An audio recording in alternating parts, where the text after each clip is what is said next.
आज के video lecture में हम एक्टिव ट्रांसपोर्ट पढ़ेंगे।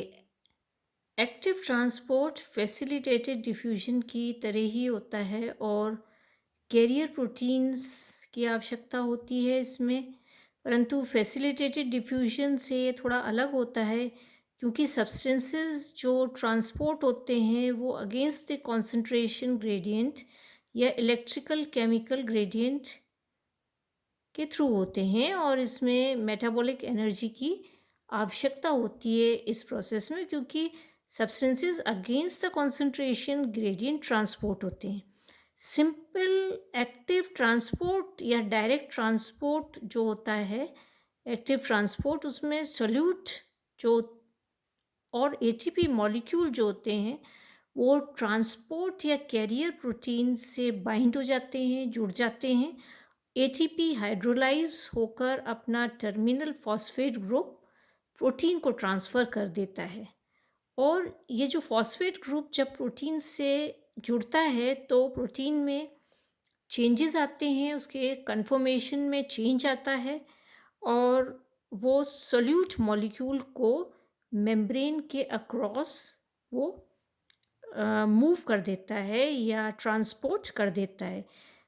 इससे भी जो कॉम्प्लेक्स एक्टिव ट्रांसपोर्ट होता है जिसे इनडायरेक्ट ट्रांसपोर्ट कहते हैं, एक्टिव ट्रांसपोर्ट, उसमें जो प्रोटीन्स होते हैं वो डिफरेंट सॉल्यूट्स को डिफरेंट डायरेक्शंस में एक ही समय डिफरेंट सॉल्यूट्स को डिफरेंट डायरेक्शन में मेम्ब्रेन के थ्रू ट्रांसपोर्ट करते हैं। एक solute up the gradient move करता है और दूसरा डाउन द ग्रेडियंट मूव करता है और ये सॉल्यूट्स का जो मूवमेंट है डिफरेंट सॉल्यूट्स का, ये सेम डायरेक्शन में भी हो सकता है और ऑपोजिट डायरेक्शन भी हो सकता है। मतलब सिम्पोर्ट और एंटीपोर्ट जो हमने पढ़ा था वो दोनों ही हो सकते हैं, मतलब को ट्रांसपोर्ट यहाँ पर है सोल्यूट मॉलिक्यूल्स का, जो हम पहले पढ़ चुके हैं। मेम्ब्रेन प्रोटीन्स जो एक्टिव ट्रांसपोर्ट में इन्वॉल्व होते हैं या काम में आते हैं उन्हें हम पंप्स कहते हैं। और मेन टाइप के जो ट्रांसपोर्ट एटीपीएजेस हैं या एटीपी पावर्ड पंप्स जो हैं वो चार प्रकार के हैं। P type ATPase, P stands for phosphorylation, और इसमें सोडियम पोटेशियम पंप आता है जो प्लाज्मा मेम्ब्रेन में होता है।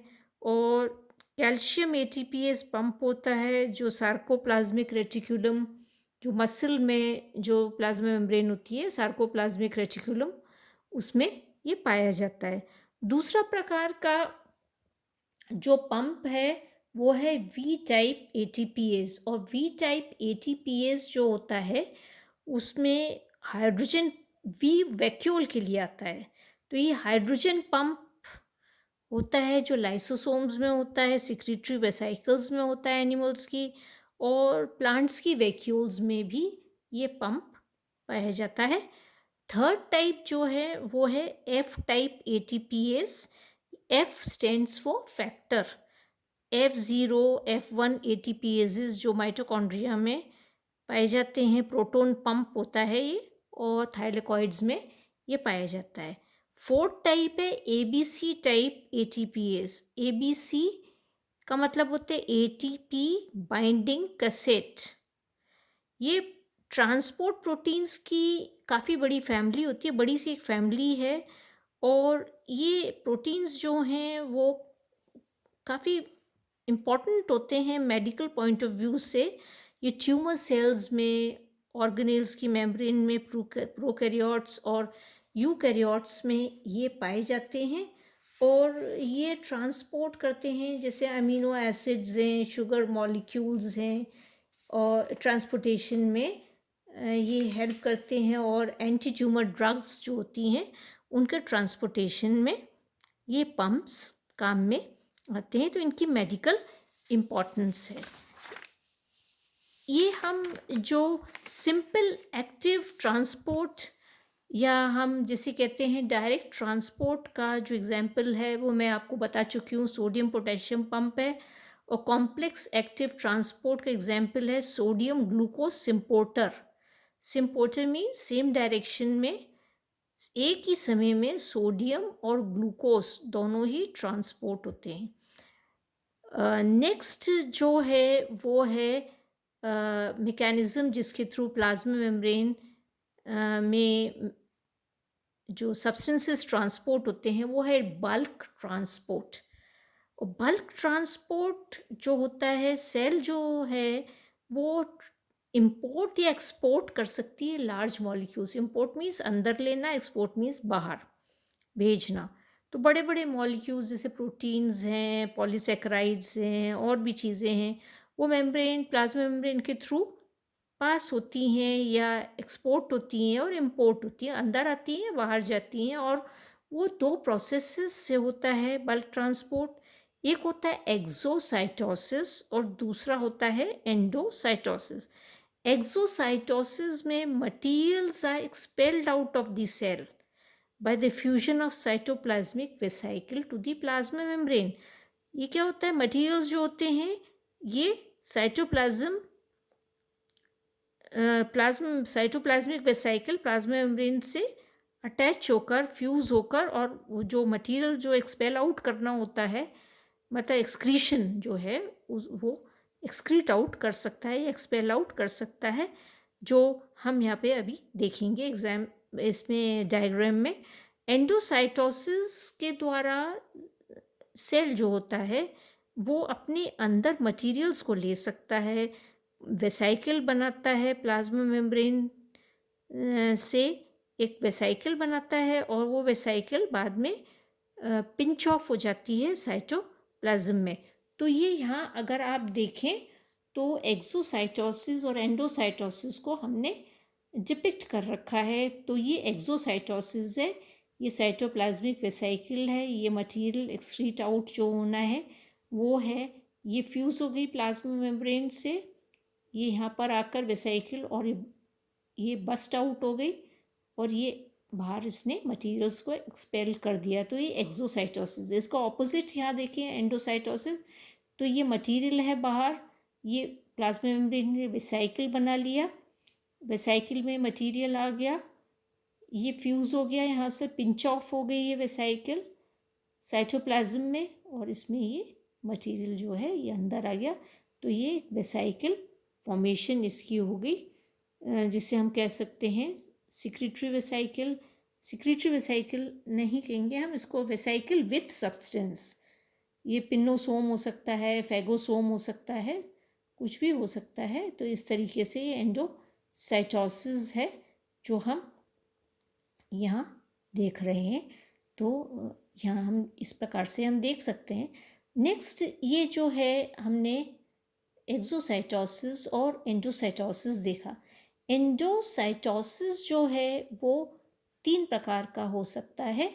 एक होता है पिनोसाइटोसिस, जिसे हम सेल ड्रिंकिंग भी कहते हैं। सेल ड्रिंकिंग में क्या होगा, ये जो फ्लूइड मटेरियल है प्लाज्मा मेम्ब्रेन के पास, ये यहाँ है प्लाज्मा मेम्ब्रेन, एक वेसाइकल फॉर्म करती है, और वेसाइकल में ये जो लिक्विड मटेरियल आ जाता है, ये वेसाइकल पिंच ऑफ हो जाती है साइटोप्लाज्म में। साइटोप्लाज्म में लाइसोसोम से ये फ्यूज़ होती है, लाइसोसोमल एंजाइम्स इसका डाइजेशन कर लेते हैं और फिर ये डिफ्यूज़ हो जाता है डाइजेस्टेड मटेरियल सेल में। सेल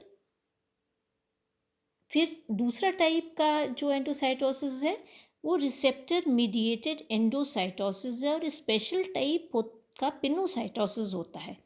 और ये स्पेशली इसके द्वारा, इस पिनोसाइटोसिस के द्वारा ये कुछ ग्रोथ हार्मोन्स ग्रोथ फैक्टर्स होते हैं, हार्मोन्स होते हैं, सीरम प्रोटीन्स होते हैं, एंजाइम्स, एंटीबॉडीज़ वगैरह, ये सेल अपने अंदर लेता है।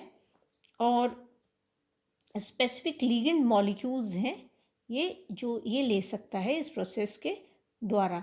और स्पेसिफिक इसमें इस प्रोसेस में क्या होता है, ये स्पेसिफिक लिगेंड मॉलिक्यूल्स जैसे कि हार्मोन्स हैं, एंजाइम्स हैं, सीरम प्रोटीन्स हैं, ये क्या होते हैं, ये प्लाज्मा मेम्ब्रेन के बाहर पर ये कुछ रिसेप्टर लगे होते हैं, उनसे ये बाइंड हो जाते हैं लिगेंड मॉलिक्यूल्स, और ये रिसेप्टर लिगेंड एक कॉम्प्लेक्स बना लेते हैं और ये receptor ligand complex laterally plasma membrane में ये मूव करता है और तब तक ये मूव करता रहता है जब तक कि एक स्पेशल पिट बनती है, स्पेशल पिट में ये पहुंच जाए, तब तक ये लेटरली मूव करता रहता है।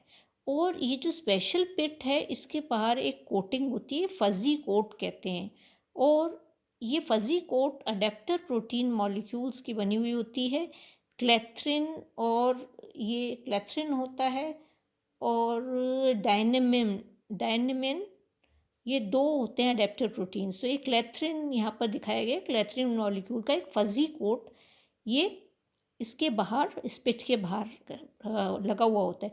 जब इस पिट में ये क्लेथ्रिन या ये अडेप्टर प्रोटीन किस लिए आवश्यक है कि इस पिट के इन्वेजिनेशन के लिए और कर्वेचर के लिए ये क्लेथ्रिन इम्पॉर्टेंट होती है।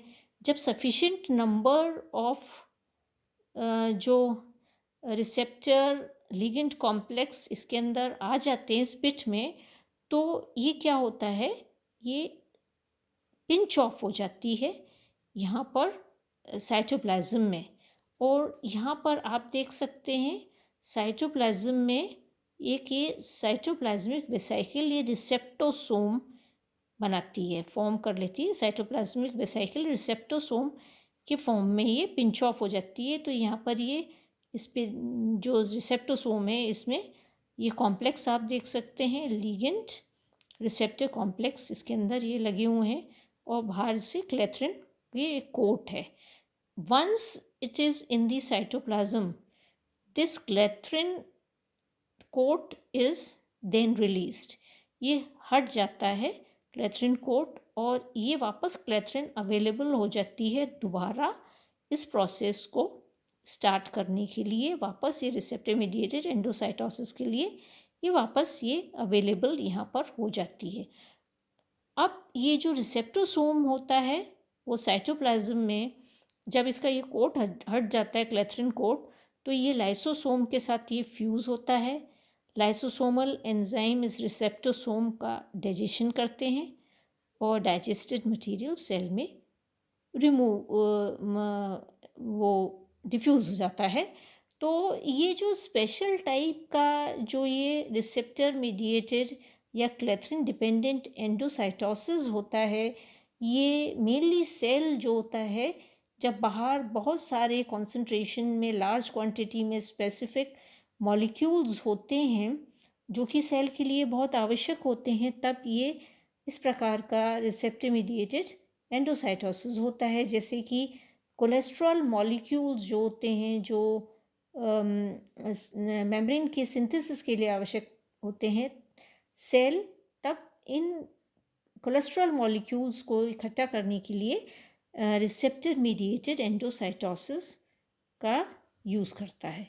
इसके बाद थर्ड टाइप की जो एंडोसाइटोसिस है वो फेगोसाइटोसिस होती है, जिसे सेल ईटिंग कहते हैं। जैसे अमीबा में देख सकते हैं कि अमीबा अपने सूडोपोडिया बढ़ाता है और जो फूड मटेरियल है, जो सेल ईटिंग है, सॉलिड मटेरियल है, उसको एनक्लोज कर लेता है एक वेसाइकिल में।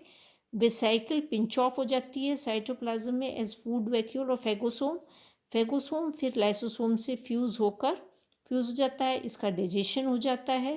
फूड वैक्यूल बना हुआ है और फेगोसोम, इसका डाइजेशन हो जाता है और डाइजेस्टेड मटेरियल डिफ्यूज़ हो जाता है।